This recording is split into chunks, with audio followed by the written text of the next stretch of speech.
রমজানের একটা রাত আছে বিশেষ অফার, একটা রাত আছে যেই মাসের ইবাদত হাজার মাসের চেয়েও শ্রেষ্ঠ। এখানে আল্লাহ তাআলা নিজে বলেন লাইলাতুল কদরি খায়রুম মিন আলফি শাহর, লাইলাতুল কদর এক রাত হাজার মাসের চেয়েও শ্রেষ্ঠ। বাকি মজার খবর হলো লাইলাতুল কদর ওই রাত হাজার মাসের চেয়েও শ্রেষ্ঠ কার জন্য? যে পুরো বছর ডিউটি করছে তার জন্য। সুবহানাল্লাহ বলবেন না?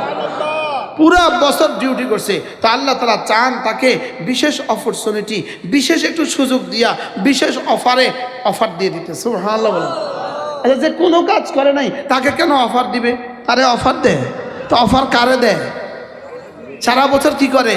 সারা বছর যে ডিউটি করে, তা আল্লাহ তাআলা তার জন্য লাইলাতুল কদর রেখে দিয়েছেন। কোনো যুবক যদি, কোনো মানুষ যদি ঈমানান ওয়া ইহতিসাবা, ঈমানের সাথে সওয়াবের আশায় সে যদি রমজানের শেষ দশকে ইতিকাফ করে, আর ইতিকাফ আল্লাহর জন্যই করে, মাসাইলগুলো ঠিক রাখে, সে লাইলাতুল কদর অবশ্যই পেয়ে যাবে। তো 10 রাত যদি ফিলারের সাথে নিজেকে বাইন্দাও রাখা হয়, আর যদি লাইলাতুল কদর পেয়ে যায়, অল্প হবে না বেশি হবে? মেহনত কম হবে পুরস্কার বেশি হবে, না মেহনত বেশি হবে পুরস্কার কম হবে? রমজানের দিনে আর রাত্রে কমপক্ষে একবার করে 6 তাসবির পাবন্দি করব। দিনে 600 বার, রাতে 600 বার। বলেন ইনশাআল্লাহ। 6 তাসবিহ কি? সুবহানাল্লাহ 100 বার, আলহামদুলিল্লাহ 100 বার, আল্লাহু আকবার 100 বার, লা ইলাহা ইল্লাল্লাহ 100 বার, যে কোনো একটা দুরূদ শরীফ সাল্লাল্লাহু আলাইহি ওয়াসাল্লাম 100 বার, আস্তাগফিরুল্লাহ ওয়া আতুবু ইলাইহি 100 বার। মোট কয় তাসবিহ হলো? 6 তাসবিহ। 1 নাম্বার সুবহানাল্লাহ কতবার? এক নিঃশ্বাসে একবার, এক নিঃশ্বাসে একবার। সুবহানাল্লাহ, আলহামদুলিল্লাহ, আল্লাহু আকবার করবো তো ইনশাআল্লাহ। এরপরে কমপক্ষে প্রতিদিন দিন রাতে 100 বার লা ইলাহা ইল্লাল্লাহ। এরপরে কমপক্ষে প্রতিদিন দিন রাতে 100 বার সাল্লাল্লাহু আলাইহি ওয়াসাল্লাম, সাল্লাল্লাহু আলাইহি ওয়াসাল্লাম। এরপরে প্রতিদিন কমপক্ষে 100 বার আস্তাগফিরুল্লাহ ওয়া আতুবু ইলাইহি। পারবো না ইনশাআল্লাহ?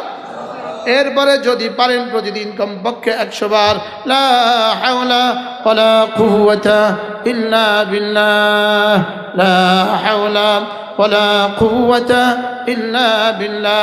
আল্লাহর নবী বলেন, কোন মানুষ যদি প্রতিদিন 100 বার লা হাওলা ওয়ালা কুওয়াতা ইল্লা বিল্লাহ পড়ে, রাসূল বলেন লাম তুসিবহু ফাকাতুন আবাদা, দারিদ্রতা জীবনে কখনো তাকে পাবে না। পড়বো তো ইনশাআল্লাহ। আল্লাহর নবী বলেন আল্লাহ তাআলা মৃত্যু ছাড়া সমস্ত বিমারির শিফা রেখে দিয়েছেন লা হাওলা ওয়ালা কুওয়াতা ইল্লা বিল্লাহর মধ্যে। সুবহানাল্লাহ বলেন। আমার একটা মুস্তাকিল কিতাব আছে, কেউ দেখছেন কিনা? লা হাওলা ওয়ালা কুওয়াতা ইল্লা বিল্লাহ, এর উপরে আমার মুস্তাকিল এক কিতাব আছে, পারলে পড়ে নেবেন। আল্লাহ তৌফিক দান করেন। প্রতিদিন 6 তাসবিহ পাবন্দি করবো তো ইনশাআল্লাহ। হ্যাঁ, মোবাইল কবরে ইউজ করব, আর তসবিহ দুনিয়াতে ইউজ করব। আর যদি এর ব্যতিক্রম করেন, মোবাইল করবেন দুনিয়াতে ইউজ, তসবিহ ইউজ করবেন কবরে। কারণ কেউই তো তসবিহ পড়ে না, কারণ তসবিহ রেখে দিয়েছে কবরের লেগে। তসবিহ পড়বো কোন জায়গায় বলেন? তসবিহ পড়বো দুনিয়ায়। তসবিহ পড়বো কোথায়? আর মোবাইল কবরে তো মোবাইলও চলতো না, তসবিহও চলতো না। দুনিয়াতে মোবাইল প্রয়োজন মতো, তসবিহ সারাক্ষণ, মোবাইল প্রয়োজন যতক্ষণ। সাহাবা একরাম জিজ্ঞেস করলেন, ইয়া রাসূলুল্লাহ, কোন রোজা সবচেয়ে বেশি দামি?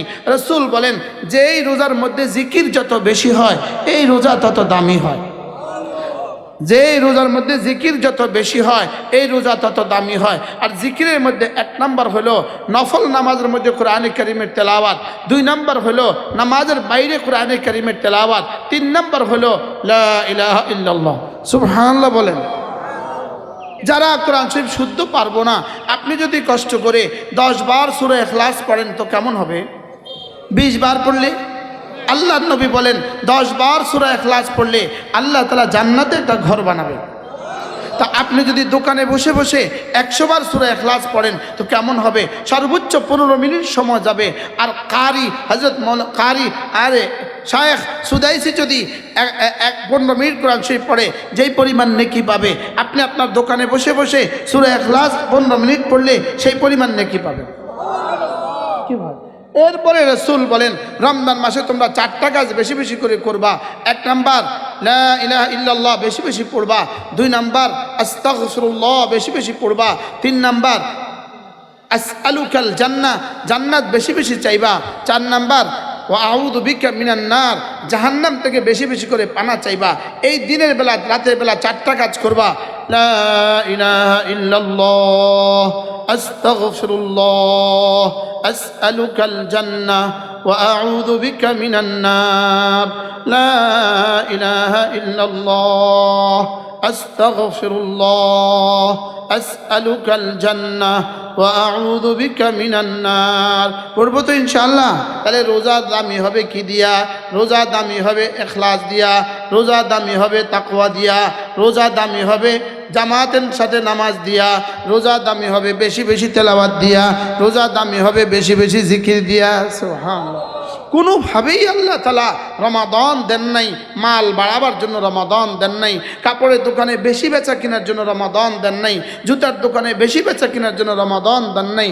আল্লাহর কসম, এই জন্য আল্লাহ রমাদান দেন নাই, বলকে রমাদান দিয়েছেন 11 মাস খাও মাল কামাও আর 5 ওয়াক্ত নামাজ পড়ো, আর রমজান মাসে ছেড়ে দাও সব আর শুধুই 5 ওয়াক্ত নামাজ ধরো, আর দিনের বেলায় সিয়াম আর রাতের বেলায় কিয়াম করে বেশি বেশি তেলাওয়াত আর বেশি বেশি জিকির করো। আমরা বানিয়েছি কি? সম্পূর্ণ উল্টা। বলেন আমরা কি বানিয়েছি? বলেন সম্পূর্ণ উল্টা। প্রত্যেকটা জুতার দোকানদার বুঝতেছে আরো বাড়াও আরো বাড়াও, রমজান আরো বাড়াও, চিনির দোকানদার আরো বাড়াও, মুদির দোকানদার আরো বাড়াও, খেজুরের দোকানদার আরো বাড়াও। যেই কারণে রমজান আসলো সেটা ভুলে গেলাম, আর যেই কারণে রমজান দিল না সেটা মনে রাখলাম। বাস্তব না বাস্তব? বলেন তো কি বলছি বলেন? রমাদানের দিনের বেলা বেশি কাজ কি? দিনের বেলায় সিয়াম, রাতের বেলায় কি? কিয়াম। যেমন ধরেন একজন মানুষ রোজা রাখে লেকিন তিনি নামাজ পড়েন না, এরকম মানুষ এদেশে আছে না নাই? বলেন রোজা রাখে কিন্তু কি পড়ে না? বলেন নামাজ পড়ে না। এর রোজা খুদ পিপাসা ছাড়া আর কিছুই না। এর রোজা খুদ পিপাসা ছাড়া আর কি না? বলেন আর কিছুই না। তাহলে কি বলবো? নামাজ যেমন আল্লাহ তাআলার পক্ষ থেকে মামুরে বি, রোজাও আল্লাহ তাআলার পক্ষ থেকে মামুরে বি। একটা রেখে একটা ছেড়ে দেওয়ার কোনো সুযোগ নাই, দুটোটাই আমাকে করা লাগবে। নামাজও করা লাগবে, রোজাও করা লাগবে। বাকি প্রশ্ন হইল রোজাটা এত কষ্ট হওয়া সত্ত্বেও আমাদের দেশে বেশ কিছু মানুষ রোজা রাখে, লেকিন নামাজ এত সহজ হওয়া সত্ত্বেও আমাদের দেশের অনেক মানুষ নামাজ পড়ে না। এর ব্যাসকমটা কোথায়? আল্লাহ তাআলা রোজার বেলায় বলেন ইউরিদুল্লাহু বিকুমুল ইউসরা, আমি রোজাকে সহজ করে দিয়েছি। আর নামাজের বেলায় বলেন ওয়া ইন্নাহা লাকাবীরাতুন ইল্লা আলাল খাশিঈন, নামাজ বড় কষ্ট। রোজার বেলায় বলছেন না রোজা সহজ, নামাজের বেলায় বলছে কষ্ট। এই জন্য নামাজি কম, রোজাদার বেশি। আর আল্লাহ কেন জানি বলে দিয়েছেন নামাজ কষ্ট। নামাজ কি? কষ্ট। এই জন্য ফজর নামাজ বড় কষ্ট। ফজর নামাজ বড় কি? ঘুম নষ্ট, এই জন্য ফজর নামাজ কষ্ট। আর পুরস্কারও অনেক বেশি মিষ্টি। কি হয় দেখেন, খেয়াল করেন, একজন মানুষ উমরা করে লেকিন সে ফজর নামাজ পড়ে না, একজন মানুষ উমরা করে লেকিন সে আসর পড়ে না। ৭০,০০০ বার উমরা করলেও এক ওয়াক্ত ফজরের কাফারা হবে না, লেকিন ৭০,০০০ বার উমরা করলেও একদিনের ফজরের নামাজের কাফারা হবে না। আল্লাহ আমাদেরকে ফজরের নামাজ পড়ার তৌফিক দান করো, উমরাও করার তৌফিক দান করেন। আল্লাহর নবী বলেন উমরাতুন ফি রমাদান, রমজান মাসে যদি কেউ উমরা করে কান্নাহু হাজ্জা মাই, সে যেন রাসূল বলেন আমার সাথে হজ করল। তো কারো সৌভাগ্যে কুলায় রমজানে কি করবেন? ইনশাআল্লাহ উমরা করবেন। বলেন না ইনশাআল্লাহ। এরপরে রমজানের একটা রাত আছে, বিশেষ অফার। একটা রাত আছে যেই মাসের ইবাদত 1000 মাসের চেয়েও শ্রেষ্ঠ। সুবহানাল্লাহ বলেন। যে মাসের ইবাদত কত মাসের চেয়ে শ্রেষ্ঠ? যেই রাতের ইবাদত 1000 মাসের চেয়ে শ্রেষ্ঠ। আপনি বলুন তো দেখি, আপনার কোম্পানি, আপনি কোম্পানিতে চাকরি করেন, যদি অফার দেয় 1 রাত ডিউটি করলে 1000 মাসের বেতন দিবে, আপনি ওই রাতের জন্য কিভাবে অপেক্ষা করবেন? কি পরিমাণ সাধনা করবেন? হ্যাঁ, আচ্ছা যদি বলে 10 রাত ডিউটি করলে 1000 মাসের বেতন দিবে, যদি বলে 30 রাত ডিউটি করলে 1000 মাসের বেতন দিবে। 30 রাত ডিউটি করে 10,000 টাকা বেতনে ঢাকার দারোয়ান আছে 1000। আছে না নাই বলেন? আর এখানে আল্লাহ তাআলা নিজে বলেন লাইলাতুল কদরি খায়রুম মিন আলফি শাহর, লাইলাতুল কদর এক রাত হাজার মাসের চেয়েও শ্রেষ্ঠ। মুজাদ্দিদ আল ফিসানি রাহিমাহুল্লাহ বলেন রমাদান মাসের রহমত হলো কেমন আর 11 মাসের রহমত কেমন। তিনি বলেন যে 11 মাসের রহমত হলো আঙ্গুলের মাথার পানির মতো, আর বাকি শুধুই রমাদান মাসের রহমত হলো সমুদ্রের অবশিষ্ট পানির মতো। হযরত মাওলানা আবু তাহের মিসবাহ দামাত বারাকাতুম তিনি বলেন 11 মাসের রোজা রহমত হলো কেমন জানো? 11 মাসের ইবাদত হলো যেন মেয়েদের গলার চেইন থাকে, চেইন 11 মাসের চেইন, আর এই মধ্যখানের লকেটটা হইল রমজান মাস। আল্লামা ইবনু কাইয়িম আল জাওজিয়া আলাইহি রাহমা তার বিখ্যাত কিতাব আল ওয়াবিলুস সাইয়্যিব, কিতাবটার নাম কি? আল্লামা ইবনু কাইয়িম আল জাওজিয়া বলেন রমাদান মাসের এক মুহূর্তের দাম গায়রে রমাদানের 70 বছরের চেয়েও দামি। রমাদানের দিনের বেলার দাম বেশি না রমাদানের রাতের বেলার দাম বেশি? রমাদানের রাতের বেলা দিনের বেলার চেয়ে দাম বেশি। বাকি হ্যাঁ, দিনের বেলায় রোজা কেন? যেহেতু যদি রাতের বেলা রোজা হইতো বান্দার উপরে লা ইউকাল্লিফুল্লাহু নাফসান ইল্লা উসআহা, বান্দার বেশি কষ্ট হয়ে যেত। এই জন্য আল্লাহ তাআলা মেহেরবানি করে দিনের বেলায় রোজা রেখে দিয়েছেন। সুবহানাল্লাহ।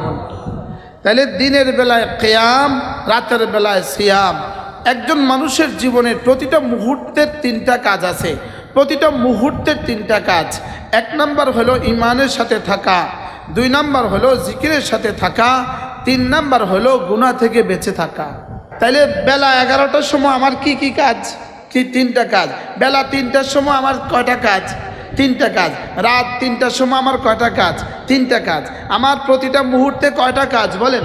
3টা কাজ। কি কি বলেন? ইমানের সাথে থাকা, জিকিরের সাথে থাকা, গুনাহ থেকে বেঁচে থাকা। এরপরে প্রতিদিন একজন মুমিনের হলো 4টা কাজ। এই 3টা কাজ প্রতিটা সেকেন্ডের কাজ, আর 5 ওয়াক্ত নামাজ সময় মতো পড়া, এটা হলো 4র্থ নম্বর কাজ। রমাদান মাসে এলে আরও 2টো কাজ বাড়বে, একটা হলো দিনের বেলায় সিয়াম, আর একটা হলো রাতের বেলায় কিয়াম। মনে থাকবে ইনশাআল্লাহ? তাহলে আমার ডিউটিগুলো ঠিক করেন। ডিউটি 1 নাম্বার কি? ইমানের সাথে থাকা। কিসের সাথে থাকা বলেন? ইমানের সাথে থাকা।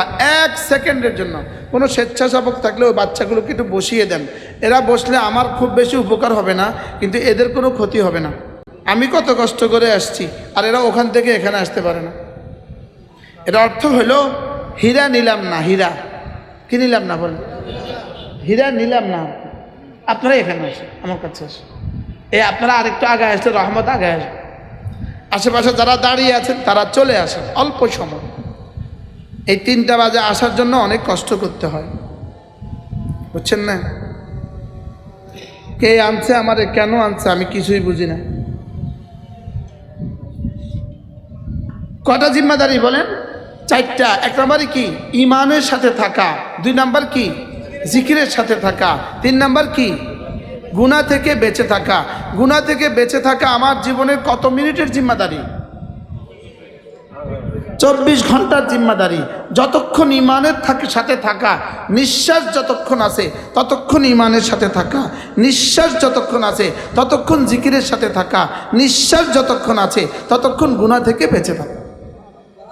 বলেন তো, এক একজন বলেন, বলেন, প্রত্যেকে বলেন, আমার ইমানের সাথে থাকা কতক্ষণ জরুরি? এবার জিকিরের সাথে থাকা কতক্ষণ জরুরি? এটা ঘুরে দেন, বেশি লাগে। হ্যাঁ, এরপরে হলো কি? গুনাহ থেকে বেঁচে থাকা কতক্ষণ জরুরি? 24 ঘন্টা জরুরি। কেউ আমাকে দেখুক তখনও আমার ইমানের সাথে থাকা, না দেখুক তখনও ইমানের সাথে থাকা, কেউ দেখুক তখনও জিকিরের সাথে থাকা, কেউ না দেখুক তখনও জিকিরের সাথে থাকা, কেউ দেখুক তখনও গুনাহ থেকে বেঁচে থাকা, কেউ না দেখুক তখনও গুনাহ থেকে বেঁচে থাকা। কি ভাই, আমার জীবনের জিম্মাদারি কয়টা পাইলাম বলেন? প্রতিটা সেকেন্ডের জিম্মাদারি কয়টা? 3টা। কি কি? 2 নাম্বার, 3 নাম্বার, আর 4 নাম্বারের আমার দিনের বেলার আর রাতের বেলার প্রতিদিন রাতের জিম্মাদারি হলো 5 ওয়াক্ত নামাজ পুরুষ জামাতের সাথে পড়বে, নারীরা সময় মতো আউয়াল ওয়াক্তে পড়বে। এটা হলো আমার 24 ঘন্টার জিম্মাদারি। আর বছরে একবার দিনের বেলায় সিয়াম, রাতের বেলায় বাড়তি 20 রাকাত নামাজের কিয়াম। রোজা কেন রাখবো? প্রশ্ন উত্তর, আল্লাহ তাআলা বলেছেন এজন্য রোজা রাখবো। আমার বানানেওয়ালা ইমতিসালান লিআমরিল্লাহ, আমার বানানেওয়ালা আমাকে রোজা রাখতে বলেছেন, আমি এজন্য রোজা রাখবো। আর কেন রাখবো? বলে রাসূল করিম সাল্লাল্লাহু তাআলা আলাইহি ওয়াসাল্লাম রেখেছেন, এজন্য রোজা রাখবো। এটাকে বলে ইত্তিবা'আন লিসুন্নতি রাসূলিল্লাহ। আমার ওয়াজ কেন করব? ইমতিসালান লিআমরিল্লাহ। নামাজ কেন পড়ব? ইমতিসালান লিআমরিল্লাহ। রোজা কেন রাখবো? বলো বলো বলো। ইমতিসালান লিআমরিল্লাহ। আল্লাহ তাআলা রাখতে বলেছেন, এজন্যই রোজা রাখবো। একজনের রোজা রেখেছে মা রাখতে বলেছে এই জন্য, আরেকজনের রোজা রেখেছে আল্লাহ রাখতে বলেছেন এই জন্য। দুটো রোজার পার্থক্য আসমান আর জমিনের পার্থক্য। একজনের রোজা রাখছেন আব্বা রাখতে বলেছে এই জন্য, অথবা মা দুপুরবেলা ভাত দিবে না তো এই জন্য, অথবা মানুষ বলবে সে রোজা রাখে না এই জন্য। আর আরেকজনের রোজা রেখেছে আল্লাহ রাখতে বলেছেন এই জন্য। দুজনের রোজার পার্থক্য আসমান আর জমিনের পার্থক্য। রোজা রাখবো তো ইনশাআল্লাহ। বলেন রোজা কেন রাখবো? আল্লাহ রাখতে বলেছেন এই জন্য। 2 নাম্বার কেন রাখবো? রসুল রেখে দেখিয়েছেন এই জন্য। 3 নাম্বার কেন রাখবো? আল্লাহর ভালোবাসায়। 4 নাম্বার কেন রাখবো? আল্লাহর জান্নাতের আশায়। 5 নাম্বার কেন রাখবো? আল্লাহ তাআলার আযাবের ভয়ে। 6 নাম্বার কেন রাখবো? পুরো জীবনের সমস্ত গুনাহ মাগফিরাতের আশায়। 7 নাম্বার কেন রাখবো? বরকতের আশায়। 8 নাম্বার কেন রাখবো? জাহান্নাম থেকে বাঁচার আশায়। সুবহানাল্লাহ বলেন। কি ভাই? আর 9 নাম্বার কেন রাখবো? সুস্থ এক জীবনের আশায়। কারণ রব বলেছেন গাড়ির মালিক যে গাড়ি বানায় সে বলেছে এটার মধ্যে মোবিল দিবা, এটার মধ্যে পানি দিবা, মোবিল এই পরিমাণে দিবা, পানি এই পরিমাণে দিবা। ঠিক যিনি এটা বানিয়েছেন তিনি বলেছেন 11 মাস খাবার দিবা, 1 মাস দিনের বেলায় এটার মধ্যে খাবার দিও না। তবে হ্যাঁ, বাচ্চা যদি হয় তুমি দিনেও দিও রাত্রেও দিও, বেশি বুড়া যদি হয় তুমিও দিও, দিনেও দিও রাত্রেও দিও, বেশি অসুস্থ হও তুমিও দিনেও দিও রাত্রেও দিও। লেকিন সুস্থ সবল মোমেন মুকিম তুমি খবরদার 10-11 মাস পেটে খাবার দিও, 1 মাস দিনের বেলায় খাবার দিও না। আমি বললাম রব এটা করলে কি হবে? রব বলেন খাইরুল লাকুম ওয়া আন তাসুমু খাইরুল লাকুম। এটা না তোমার জন্য অনেক কল্যাণকর, এটা তোমার জন্য কি অনেক ভালো। আল্লাহ তৌফিক দান করেন। এরপরে ইফতার কেন করব? সাহারি কেন করব? এটা একটু মুখস্থ করেন। ইফতার করব সুন্নত হিসাবে, সাহারি খাবো সুন্নত হিসাবে। সুবহানাল্লাহ বলেন। ইফতার করব কি হিসাবে? এই জন্য খেজুর নিব এই মনে মনে ভাবতে থাকবো রাসূল ইফতার খেয়েছেন এবং খেতে বলেছেন, সাহারি এজন্য খাবো, রাসূল খেয়েছেন এবং খেতে বলেছেন। এই দুটো মনে করে যখন ইফতার করবেন আর সাহারি খাবেন তো আল্লাহ তাআলা আরশে আজিমে মালিক বলবেন ইউহিব্বুকুমুল্লাহ ওয়া ইয়াগফির লাকুম যুনুবাকুম। কথা দিলাম যাও, তোমাকে আমি মাফ করে দিব এবং তোমাকে আমি ভালোবাসবো। তাহলে সেহরি রসুল বলেন আমি খেয়েছি, আল্লাহ বলেন আমি ইবাদত বানিয়েছি, রসুল বলেন আমি সুন্নত বানিয়েছি, তুমি বললে আমি খাবো না, আল্লাহর কাছে কিরকম লাগবো? খারাপ লাগবো না? আর আপনি যদি 2টা ডিম সুন্দর মতো আম্মু দেন 2টো ডিম সুন্দর মতো খেয়ে ফেললেন তো মার কলিজা যেমন খুশি হয়ে যায়, আপনি যখন খেজুরের জমজম নেবেন আল্লাহর কলিজা খুশি হয়ে যায়। তাহলে সাহারি আর ইফতার কেন করব? আল্লাহর খুশির জন্য। মনে থাকবে তো ইনশাআল্লাহ? ইফতার পার্টি দিবেন না, ইফতার পার্টি নামক শব্দ মুছে দেন। ইফতার পার্টি হবে না, ইফতার করানো হবে। কিভাবে? আপনি 1 বস্তা খেজুর কিনবেন, কিনে আপনার নিকটতম যে মাদ্রাসা আপনার ভাল লাগে ওই মাদ্রাসায় পৌঁছিয়ে দিবেন 1 বস্তা খেজুর। ওই খেজুর দিয়ে ওই মাদ্রাসার সমস্ত ছাত্র শিক্ষক ইফতার করবে। মান ফাত্তারা সাইমা, যে রোজাদারকে ইফতার করাইলো সেও রোজাদারের সম পরিমাণ নেকি পেয়ে গেল। আর এই মাদ্রাসার ছাত্র শিক্ষকদের রোজা পৃথিবীতে শ্রেষ্ঠ রোজা, ফ্রেশ রোজা, ফ্রেশ নাকি। আপনি বেশি পারেন না, আপনি 5 কিলো খেজুর কিনেন, নিয়ে আস্তে করে কোনো মাদ্রাসায় দিয়ে আসেন, হুজুর এটা দিয়ে বাচ্চাদেরকে ইফতার করাবেন, বলেন না ইনশাআল্লাহ। আপনি বেশি পারেন না, 10 কিলো বুট কিনেন, 600 টাকা নেবে, 700 টাকা নেবে, 10 কিলো বুট কিনেন, কোনো মাদ্রাসায় পৌঁছিয়ে দেন, হুজুর এটা দিয়ে বাচ্চাদেরকে ইফতার করিয়ে দিবেন। পারবো তো ইনশাআল্লাহ? সারা বাংলাদেশে এই প্রচলনটা যদি ব্যাপক থেকে ব্যাপক হয়ে যায়, উম্মতের রোজা কেমন হবে? উম্মতের রোজা দামি হবে কিনা বলেন? এরপরে রোজা দামি হবে, বেশি বেশি সদাকা দিয়ে রোজা দামি হবে। বেশি বেশি সদাকা, বেশি বেশি সদাকা করবেন। 5 ওয়াক্ত নামাজে মসজিদে যাওয়ার সময় 10 টাকা করে পকেটে নিয়ে যাবেন, মসজিদের বক্সে আস্তে করে 10 টাকা রেখে দিবেন। সুবহানাল্লাহ বলেন। কোনো মাদ্রাসায় গিয়ে 500 টাকা দিয়ে আসবেন, কোনো মাদ্রাসায় গিয়ে 1000 টাকা দিয়ে আসবেন। অপেক্ষায় থাকবেন না মাদ্রাসাওয়ালা আমার কাছে আসবে পরে আমি দিব, অপেক্ষায় থাকবেন না। কেন আসতো মাদ্রাসাওয়ালা? আপনি যাবেন মাদ্রাসায়, বলেন না ইনশাআল্লাহ, বলেন ইনশাআল্লাহ। সাদা মুরগি নিয়ে সুন্দর করে ফ্রেশ করে মাদ্রাসা নিয়ে বলবেন হুজুর কালকে ইফতারির সময় এটা দিয়ে বিরিয়ানি করে বাচ্চাদেরকে খাওয়া দিবেন, আপনি ফ্রেশ ফ্রেশ সব পাবেন। এই সিস্টেমটা কেমন হবে বলেন না? যদি এটা সারা বাংলাদেশে ব্যাপক থেকে ব্যাপক হয় কেমন হবে? এরপরে আপনি এতেকাফ করবেন। এতেকাফ নিজের মসজিদে করবেন অথবা কোনো আল্লাহওয়ালার কাছে এতেকাফ করবেন। নিয়ত করেন কমপক্ষে এই রমজানে 70,000 বার কালিমা তয়্যিবা খতম করবেন, 70,000 বার ইনশাআল্লাহ। আল্লাহ তৌফিক দান করেন, আল্লাহ এই মজলিসটাকে কবুল করেন। আল্লাহ কারা আয়োজন করেছেন, কেন করেছেন আমি কিছুই বুঝি না। আল্লাহ তাআলা যেন তাদের সকলকে সুস্থতার সাথে ঈমান আমলে হায়াত দান করেন। আল্লাহ রমজানের শেষ পর্যন্ত আমাদের হায়াত বাড়িয়ে দেন। সুবহানাল্লাহি বিহামদিহি, সুবহানাকাল্লাহুম্মা বিহামদিক, আশহাদু আল্লা ইলাহা ইল্লা আনতা, আস্তাগফিরুকা ওয়া আতুবু ইলাইক।